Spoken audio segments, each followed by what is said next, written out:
यशोमती मैया के नंद लाला। जी की लल्ला का भी तो नामकरण हुआ था ना अपने लल्ला के साथ। हाँ भाभी, क्या नाम रखा गया है इसका? हाँ, बताओ ना। हाँ भाभी, बोलो ना। बताओ ना जीजी। ना, देखो, एक मैया से उसके लल्ला का नया नाम बताने का आनंद मैं ना छीन सकती। यदि तुम सबको कान्हा के दाऊ का नाम जानना है तो चलो सबके सब रोहिणी जीजी के पास। हाँ, सही कहो। मैं अभी आई। हाँ,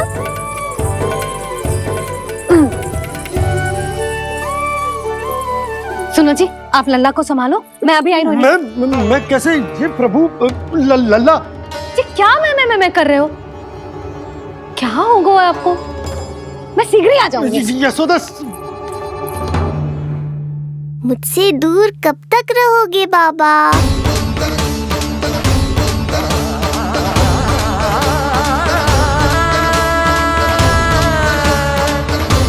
एक बार मेरी ओर देखो तो सही।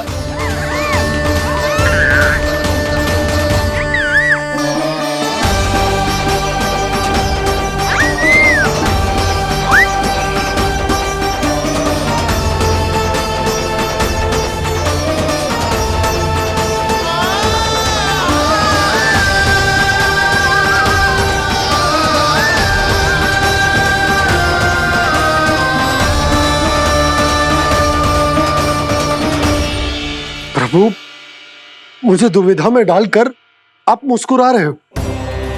ये कैसी परीक्षा है?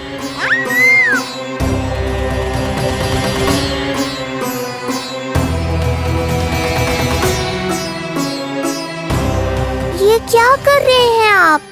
पिता का स्थान पुत्र के चरणों में नहीं होता, पुत्र के सिर के ऊपर होता है उनका हाथ, उनका वरदहस्त। प्रभु, आप चाहते हो कि मैं आपका सत्य यशोदा को न बताऊं। यशोदा चाहती है कि मैं आपको लल्ला की तरह अपने गोद में उठाकर आपसे बातें करूं। मेरी आंखें चाहती हैं कि मैं आपको अपने इष्ट देव, अपने आराध्य के स्वरूप में देखूं। और मेरा हृदय चाहता है कि मैं आपको अपने पुत्र के स्वरूप में देखूं। अब आप ही बताओ प्रभु, अब मैं इस परिस्थिति में क्या करूं? मुझे कुछ समझ में ना आ रहा। आप ही का आश्रय है प्रभु, आप ही को सहायता करनी होगी।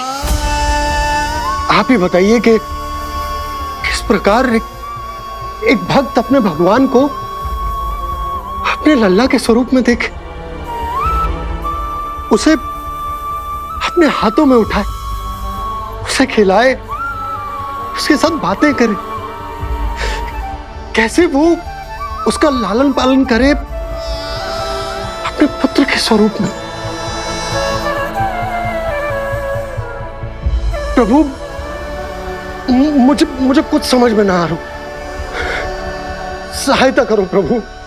चिंता मत कीजिए बाबा, आपके सभी प्रश्नों का उत्तर शीघ्र ही मिलेगा आपको।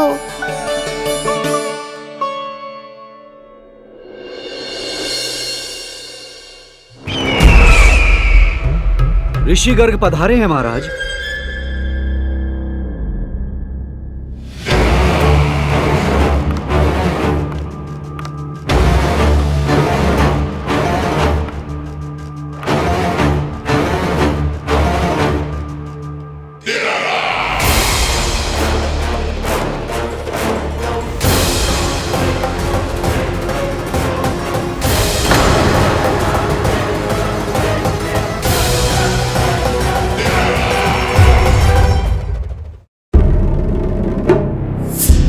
तो महान मथुराधीश कंस के दरबार में ऐसे सम्मान होता है ऋषि मुनियों का?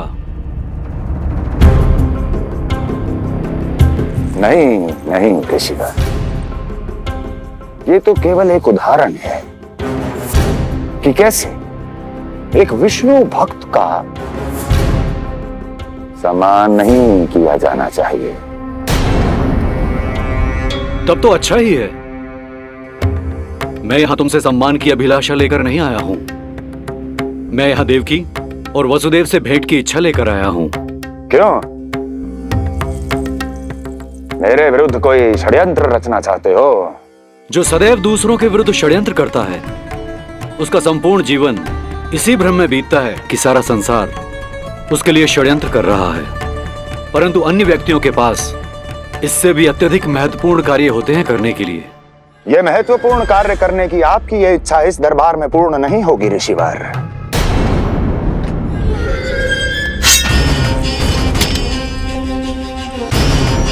मैं आपको उन दोनों से भेंट करने की आज्ञा नहीं दूंगा। कैसे रोकोगे मुझे? कैसे? बड़ा ही विचित्र प्रश्न है, किंतु इसका उत्तर बड़ा ही सरल है ऋषिवर। जानते हैं मेरे दिन का आरंभ कैसे होता है? किसी ना किसी का संहार करके। और यदि एक संहार और हो जाएगा तो मुझे क्या अंतर पड़ेगा? स्वयं से एक प्रश्न पूछो कंस। स्वयं से एक प्रश्न पूछो कंस। मेरा संहार करने के लिए, मेरा संहार जिस संकल्प शक्ति की आवश्यकता है, संकल्प शक्ति की आवश्यकता वो है तुम में, वो है तुम में। कर पाओगे मेरा संहार? जिस संकल्प शक्ति की आवश्यकता है, जिस संकल्प शक्ति की आवश्यकता वो है तुम में, वो कर पाओगे मेरा संहार? कर पाओगे मेरा संकल्प शक्ति की आवश्यकता है, संकल्प शक्ति की आवश्यकता। बोलो कंस, बोलो। यदि मैंने श्राप दे दिया, यदि मैंने श्राप दे दिया, कौन सा कवच तो तुम्हारा उसे सत्य होने से रोक पाएगा? उसे सत्य होने से रोक पाएगा? बोलो कंस, बोलो। यदि मैंने श्राप दे दिया, यदि मैंने श्राप तुम्हारा कौन सा कवच तो तुम्हारा उसे सत्य होने से रोक पाएगा? उसे सत्य होने से रोक पाएगा? ऋषिवर, यदि आपके हृदय में स्वामी के विरुद्ध षड्यंत्र करने की इच्छा नहीं है, तो महाराज भी आपको किसी से भेंट करने से रोकना नहीं चाहेंगे, है ना महाराज?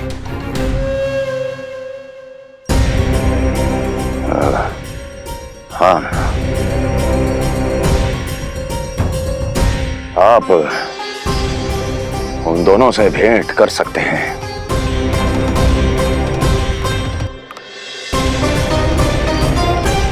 दुर्जन, इन सब पर दृष्टि रखो। अब सब कुछ सुनकर आना, सब कुछ, कुछ भी छूटना नहीं चाहिए। जाओ।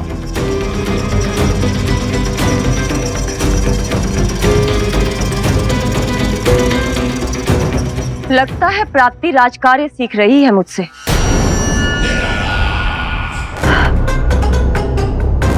उचित समय पर सही सुझाव दिया तुमने प्राप्ति। अब आसानी से पता लग जाएगा कि ऋषिगढ़ के यहाँ आने का वास्तविक कारण क्या है महाराज।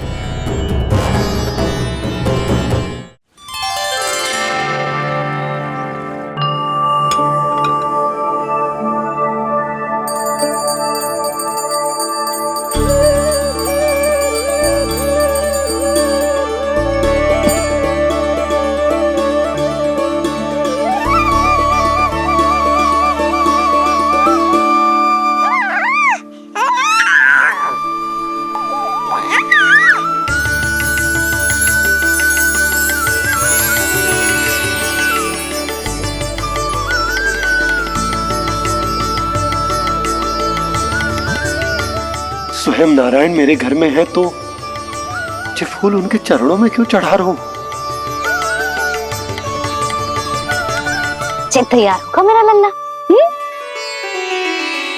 किंतु बुरी दृष्टि वाला टीका लगाना तो भूल ही गई तेरी मैया। अभी आ।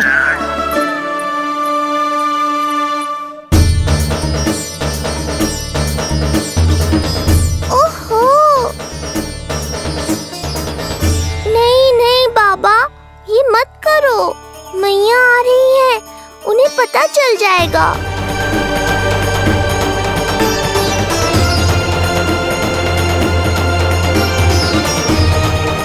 ये फूल तो आपके चरणों के लिए ही बने हैं प्रभु, इन्हें स्वीकार करें। बाबा, ये सत्य मैंने आपको अपना साथ देने के लिए बताया था। अपने आप को फंसाने के लिए थोड़ी ना।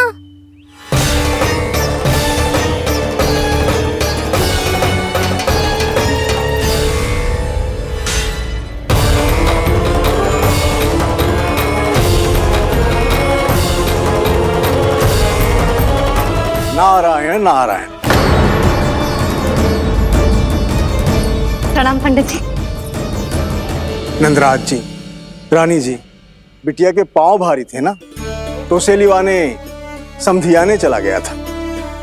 वहां कुछ अधिक ही समय लग गया। आज वापस आया तो पता चलो कि स्वयं गर्ग ऋषि ने लल्ला का नाम रखो है, सो मिलने चला है। क्या नाम मिलो है इसे? उन्होंने लल्ला का नाम कृष्ण रखो है। उन्होंने लल्ला का नाम कृष्ण रखो है।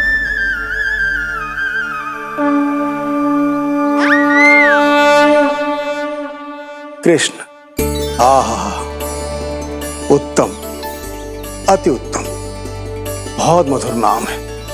ऐसा लगता है जैसे आप स्वयं श्री नारायण का नाम ले रहे हैं।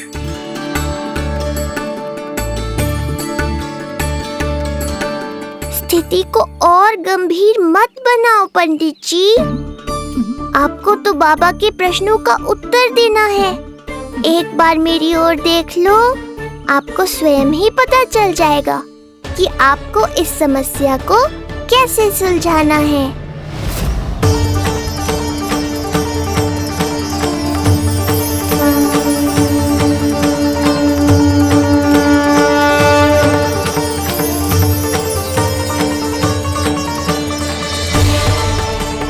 पंडित जी मेरे लल्ला को टकटकी बांध के देखे क्यों जा रहे हैं?